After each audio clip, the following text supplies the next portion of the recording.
Hi everybody, I'm David Lisot here at the Whitman Baltimore Expo. Recently, a very good friend of Numismatics passed away, John Burns. John was a well-known dealer in numismatic books and literature, been in the trade for decades, well-liked by everyone that knew him, great mind, great intellect, great scholar. I worked with John at an early A&A, I believe it was 1989 in Seattle. He was the chairman of the Numismatic Theater Lecture Series. We worked together every day for 5 days as the lectures were given. John would introduce the speakers. I was there as a fledgling videographer doing video with him. Formed a good friendship with him that remained all the way till his passing.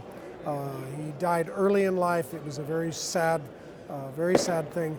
We had a chance to speak with some of his other friends who spoke about him and shared their memories of John Burns.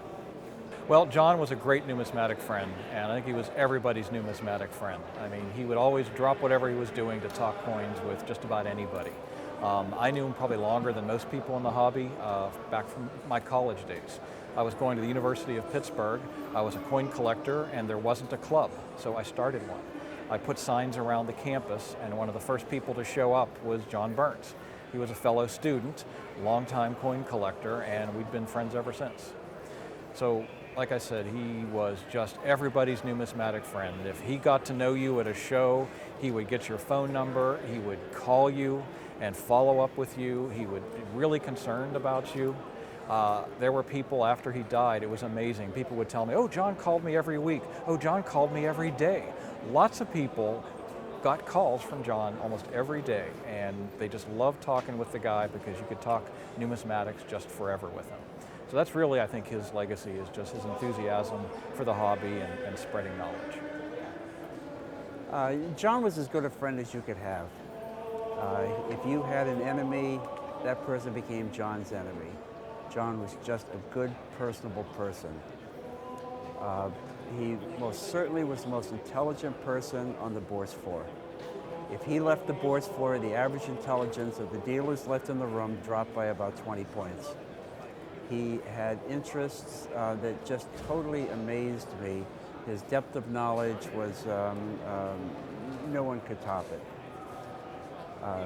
He was a connoisseur of many of the finer things. He knew more about beer than any person should know.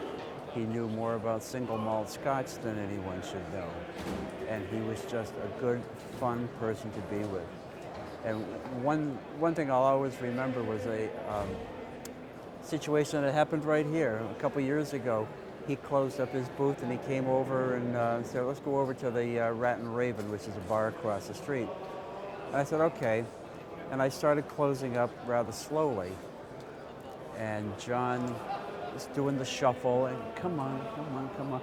Finally, at about 10 minutes to 7, he said, I'm leaving, I'll meet you over there. So finally, I got over there. There was John sitting at a table in the bar with 15 beers in front of him.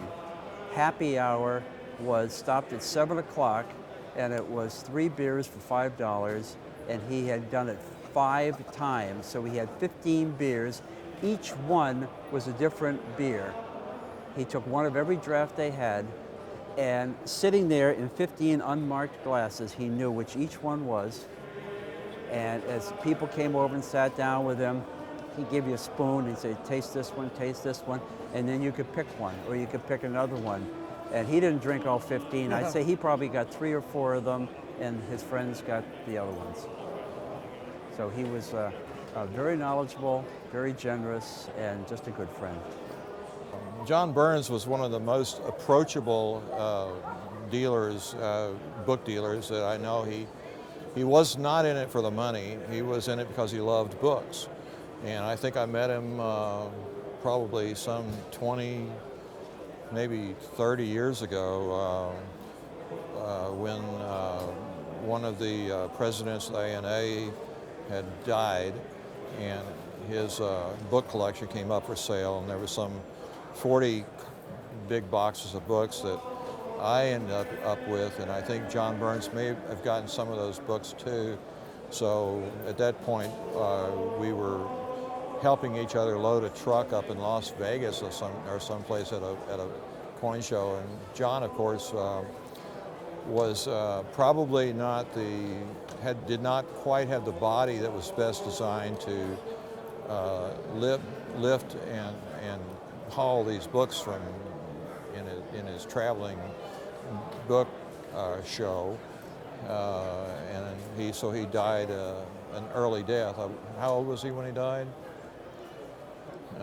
50 something or other, but he certainly wasn't in it for the money, but he definitely loved his books. He was a mighty powerful reader, to quote a line from the Waltons. He was just utterly delightful. The world is certainly a less pleasurable place without him.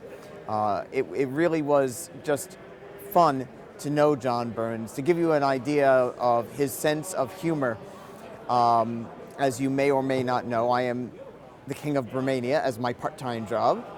And when he was elevated to the status of royal executioner and Lord High Character Assassin, everyone said, "Oh, good choice."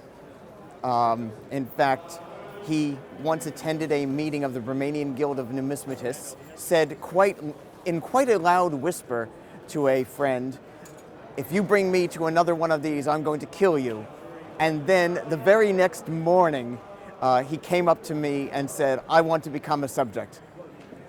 So he was fun. John Burns was fun. I will smile every time I remember him. And hopefully I will tell lots of good stories of John Burns for years to come. Yeah, definitely. Professionally, he was just very knowledgeable in the literature. He could refer people to the right book for the right purpose. He was a real bibliophile. And not just knowledgeable on books, but knowledgeable on coins as well. So, yeah, I'm glad to have known John Burns. Sure, I knew John an awfully long time. We're both Pennsylvania guys. I met John for the first time probably in the late 80s. Met him at a small show in Lancaster, Pennsylvania, and we were introduced as two of a kind, guys that like books and knowledge, and always tried to learn as much about coins and metals as we could. We ended up competing together in the World Series of Numismatics. Once we lost, disappointingly, which really crushed John. He was nothing if not competitive. We did win another time, which I think was one of the highlights of John's numismatic career. He was a brilliant guy. He knew more than any 10 or 15 other coin dealers on the bourse about this and that, and I think it often frustrated him that there wasn't an exact parallel between smarts in this business and success necessarily, so that was disappointing. During the World Series at one point, there was a question that began, "Josiah Wedgwood's Grand," and he immediately rang in and said Charles Darwin. They didn't even have to finish the question for him to know exactly what they were driving after. So, brilliant guy, he's a passionate guy, passionate in his beliefs, passionate in his speech, loved his friends dearly. I'm glad I got to see him the last weekend he was around. Glad I got to visit with him at his last coin show. We're going to miss the guy a lot.